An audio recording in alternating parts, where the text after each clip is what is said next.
So this video is going to teach you if your leads are good or your leads absolutely suck. The most common question I get when it comes to selling life insurance is, do I need to generate leads? Do my leads stink? Why am I not making sales? It's all about the leads. And in this video, I'm going to share with you 5 things that you can do to track if you have good leads, bad leads, need to switch your lead vendor, or ultimately start generating your own leads. And most importantly, this is what I calculate. This is what I look for in my lead system. This helped me sell over $500,000 of final expense on my own pen, and more importantly, it's helped me build a team at Legacy Family Life where we sold over $800,000, $900,000 every single month in final expense premiums. And it's because we have good leads, and it's important that you have good leads if you want to make the money that you want to make as a life insurance agent. So do your final expense or do your leads suck? I get questions like this every single day.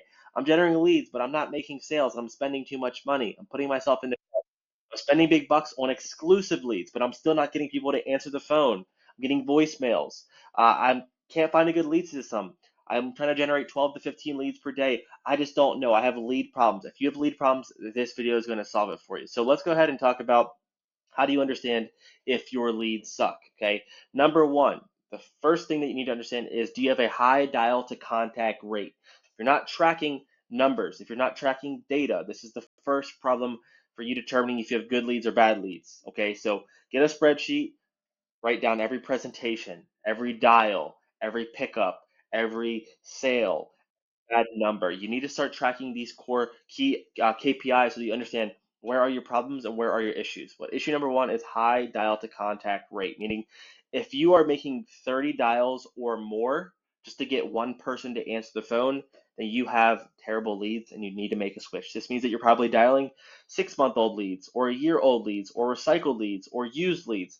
And if you are having a over 30 contact to dial rate, that means that you're going to spend all day dialing people, not getting enough people on the phone, and you're not going to hit your goals to sell maybe 10,000 AP in a week. So you need to get that lowered. And if you're generating leads and you're not getting a under 30, and you're getting an over 30 dials to contact rate, that means that your leads that you're generating are not qualified enough and you need to change the quality, either increasing your speed to lead or increasing your landing page or increasing your advertising, the messaging, to not make sure that you're tricking people and generating high quality leads. Okay, so first one you got to track is, you have a high dial to contact rate. Number two is, do you get a ton of spam or bad numbers? Okay, if you're calling right now, whether if you're in a call center or you're again generating your leads or you're calling or buying leads, you need to track how many bad numbers you get. If you get over 7% of your numbers see bad numbers or spam, meaning that if you call Bob and he's like, hey, this is actually Jim, stop calling me.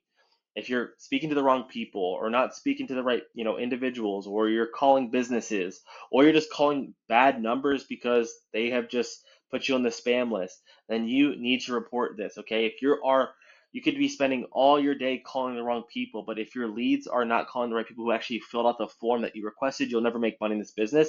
And unfortunately, a lot of people get sold really bad leads, and they figure out that, hey, most of my leads are actually bad numbers, wrong people, or most of them have blocked me and put me on the spam blocker list, and I can't get a hold of people. So please check.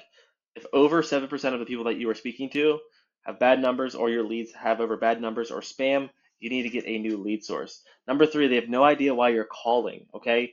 This is common in the bait and switch method, okay? If you are bait and switching people, if you are getting inbound calls and you have to just take them and try to switch them and try to switch them into selling a product, if they're calling for something that's free, if they're asking, oh, I saw the free kit on Facebook, that is not what you want to be calling.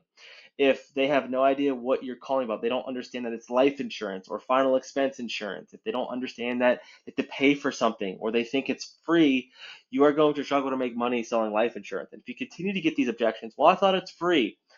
This is the best one. I thought it's for the Social Security Administration. I thought they're giving this something away.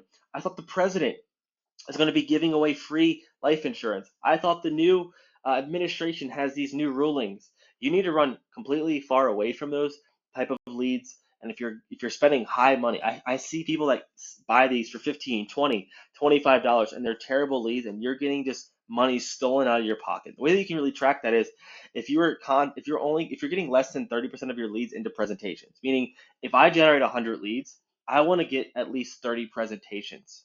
Okay, if I get 100 leads and I'm only getting 2 presentations, 10 presentations, 4 presentations. Not only could that be a skill deficiency on your end, but if people are just hanging up in the first 30 seconds, not even giving you an opportunity, not even listening to you, not even saying, hey, I can help you, or yeah, that's exactly what I'm looking for. If you are not getting clear communication on this is what they're looking for in the first 30 seconds, and they are confused, and you're not getting at least 30% of your leads into presentations, your lead source is absolutely terrible and you need to run. On the back end too, when it comes to if you are able to start making some sales, if you are closing some deals, what type of deals are you selling? A lot of people say, oh, I got a great lead source. I got a great lead source. But all their business is guaranteed issue. And you know, if you're selling life insurance or final or any type of insurance product, if it's guaranteed issue, you make less money up front, less front end cash collected. Meaning that if you're selling over 50% of your business to be guaranteed issue, which is a waiting period, or graded, if you're continuing to track these numbers, 50% or higher, you have a terrible lead source. You want to keep this number in the 20% or the 30%. If you're over 50, you need to switch it. Just because you're getting leads does not mean they're good leads. You need to have a sustainable and healthy business, meaning that you need to make sure that your targeting is not just targeting anybody. It's targeting people who are healthy, people who have good medical conditions, people who have good jobs in a sense, because there's a straight correlation between someone's health, their income, and their retention. The healthier they are, the higher likelihood they're going to place, the higher likelihood that they're going to stay on the books, and the higher likelihood they're going to have a better premium and policy, and the higher likelihood for certain that you're going to make more money. So if you're just seeing yourself sell a lot of guaranteed issue, AIG, Gerber, and these guaranteed issue products, they're great, but you're not going to help solve the problem, and your lead source is marketing to really unhealthy people. And they're probably saying things like this in their marketing, like, oh, there's no health questions, or there's no waiting periods, or you can have cancer and still get approved. You can still have COPD. You can have all these health conditions and still get approved. And that's going to basically attract a more unhealthy demographic. They're going to click on the lead. You're going to sell them. You're going to feel really good about yourself, but your bank account is not going to grow because you're not selling the right people. Okay. And the last one is that if it's taken over 250 dials to make a sale, okay, this kind of just like the simple number.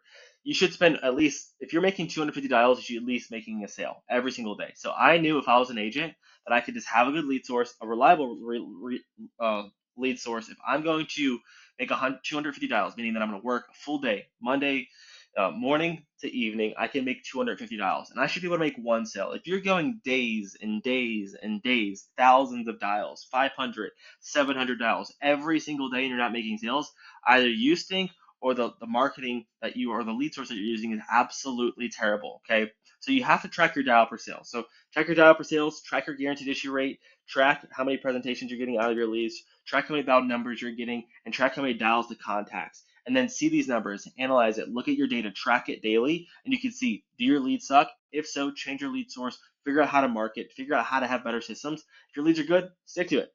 Continue to do more, get better, sell more deals. Hope you guys enjoyed this video. This is how you can determine if your leads stink or their money. Cheers.